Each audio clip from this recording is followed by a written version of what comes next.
Nakita ko po yung mama mismo ni Mireros. Pinsukas. Ito po yung mama niya. Maganda talaga, maganda si Rose, maganda rin si mama niya.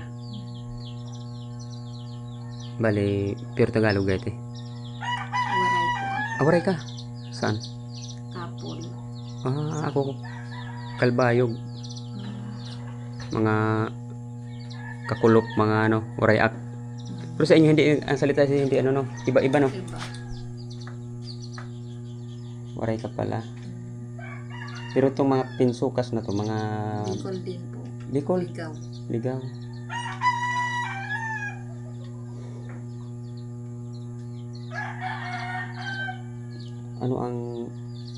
Ano talaga natin dito? Sana ma-autopsy, no? Oh. Hindi po talaga. Hindi po talaga ayos yung niya. Sobrang sakit po, pero wala kayong magawa. Sobrang layo po niya eh.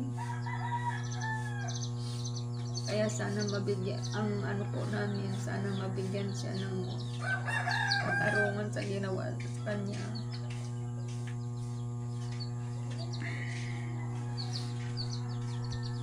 Kasi yung pagdala niya sa morgue, andun ako. Marami talagang problema. Oo. Unang-una po dyan sa kanya, malakas pa po siya. May tumawag na po sa amin na ganun, gusto ba daw namin na i-donate yung organs niya. Sobra. Talaga po, malakas pa siya, pinag-interesan na talaga yung niya, yung organs niya.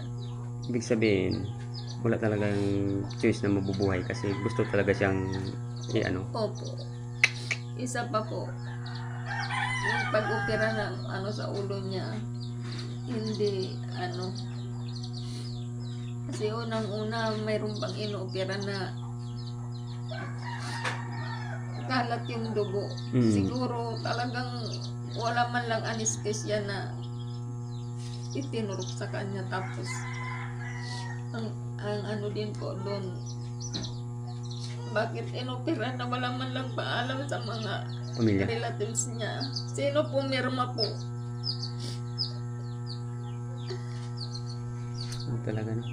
Hirap yan ang sinasabi ang abroad bayani, pero paano maging bayani kung ganun ang ginagawa? Sobrang sakit. Bilang isang magulang, ramdam mo kung ano yung talagang ginawa sa kanya. Lalo na nung nakita mo na nagkalat yung dugo. Nakita mo yung asa doon sa picture ng mo? Opo, kasi habang nagbi-video call po na pinakikita. Doon sa hospital mismo yun? Opo.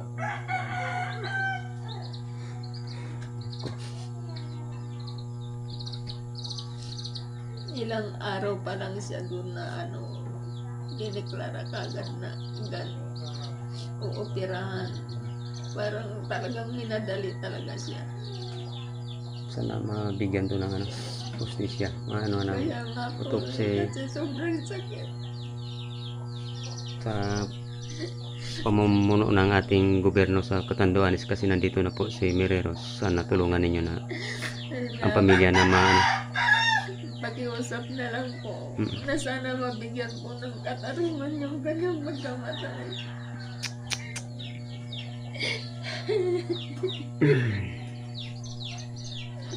Nako. Sobrang sakit ko talaga nang nangyari yung anak mo at makita na ganun. Condolence kasi andyan